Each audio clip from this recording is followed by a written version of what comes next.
wilayah sakit-sakit yang ada di wilayah belakang. Wilayah depan itu kan disebutnya wilayah kenabian. Wilayah belakang disebutnya wilayah kewalian. Jadi di wilayah belakang ini ada 3 wilayah, yaitu sidikin, syuhada, sholihin. Sidikin itu dari puncak kepala. Dari puncak kepala sampai ke belikat. Syuhada dari belikat sampai ke pinggang. Sholihin dari pinggang sampai ke pinggul dan ke bawah. Itu sholihin. Ya, jadi sidikin, syuhada, sholihin. Nah, kita bicara lagi, kita bahas lagi untuk wilayah sidikin. Wilayah sidikin itu dari puncak kepala sampai ke belikat. Ada sakit di kepala bagian belakang, di wilayah leher, di wilayah pundak, di wilayah belikat, sakit yang gak sembuh-sembuh, dan terkadang di belikat itu penyakitnya tuh kayak apa ya? Kayak ada sesuatu yang bermasalah di balik apa nih, tulang entong-entong namanya kalau Jawa mah. Di balik entong-entong tuh kayak ada yang sakit mut gitu. Ada yang pernah ngalami kayak gitu? Ada penyakit di wilayah itu penyakit disebutnya wilayah sidikin. Sidik itu artinya apa? Sidik itu artinya cerdas, bijak, pemikir. Kemudian apalagi orang yang cerdas, bijak, pemikir. Bila mana ada sakit dari puncak kepala sampai ke belikat, apalagi sakit itu terus menerus, apalagi itu penyakitnya disebabkan karena apa?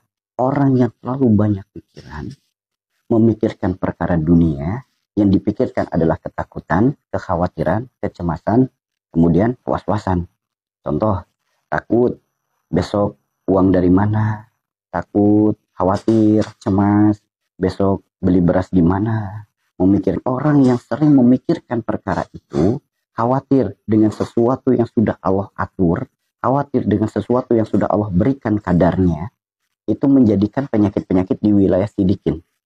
Karena sesuatu yang sudah Allah atur kadarnya itu apa? Rizki. Rizki itu sudah diatur oleh Allah, rizki tidak akan tertukar. Allah berikan kepada kita sesuai dengan jatah kita.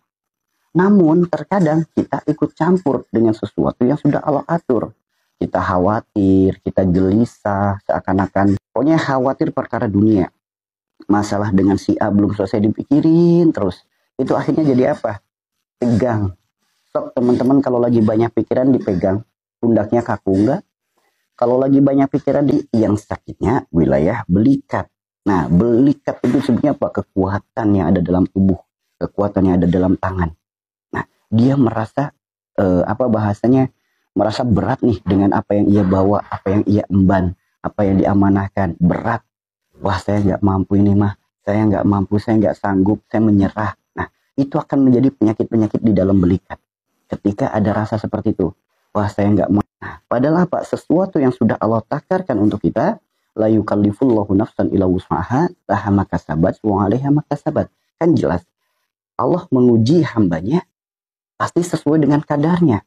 Gak mungkin melebihi batas kemampuannya. Tapi terkadang kita melemahkan diri kita sendiri. Wah, saya gak mampu, saya gak kuat, saya gak bisa. Nah, itu yang menjadikan sakit-sakit di dalam belikat. Tahu belikat gak teman-teman? Segala sesuatunya sudah diatur oleh Allah. Nah, itulah yang menjadikan sakit-sakit di wilayah itu. Dan apalagi nih, hati-hati bagi perempuan. Hati-hati. Karena ketika dalam keadaan seperti itu, jatuhnya marah, jatuhnya kekecewaan, jatuhnya ngomel-ngomel ke suami, itu hati-hati. Dampaknya bukan hanya diri Anda yang sakit, suami Anda pun ikut sakit. Dan hati-hati, marahnya seorang istri kepada suami bisa menyempitkan rizkinya. Tuh, rizkinya tuh bisa jadi menyempit, pintu rizkinya tuh jadi sempit. Itu adalah tempat kita. Saat ini, tempat untuk kita memperbanyak amal. Amal untuk bekal menuju pulang ke kampung abadi. Nah, itulah dunia. Dunia segala sesuatunya sudah diatur oleh Allah. Maka jangan merasa menggenggam, jangan merasa memiliki dengan sesuatu yang sudah diatur, dengan sesuatu yang hanya titipan. Kalau kita merasa memiliki, padahal itu titipan, itu akan jadi masalah. Dan satu hal, saudaraku, ayo, jangan lagi ada beban-beban yang menyebabkan diri kita menjadi kurang bersyukur. Ini sedikit hempaskan beban-beban itu. Karena masalah kalau dipikirkan gak mampu otak kita. Masalah kalau diletakkan di pundak gak mampu kita untuk mengangkat bebannya.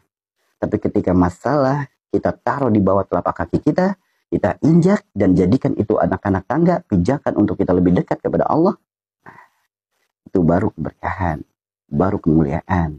Pun semua sudah dalam skenario Allah. Yang bahaya itu ketika lagi ada masalah, tapi kita tidak melibatkan Allah dalam urusan kita. Itu yang bahaya. Karena masalah kecil akan menjadi besar jika Allah tidak kita libatkan. Apalagi bukan tidak dilibatkan. Udah mangga dilibatkan, kemudian kufur nikmat, mengeluh, kemudian membandingkan keadaannya dengan orang lain. Nah, hidupnya. Tambah menderita lagi nanti hidupnya. Doain Allah. Tanpa atas izin Allah, masalah kita tidak akan pernah selesai. Maka ayo kita belajar. Kita sama-sama belajar. Belajar libatkan Allah dalam setiap urusan kita. Karena jika Allah sudah ikut andil, tidak ada kata yang mustahil.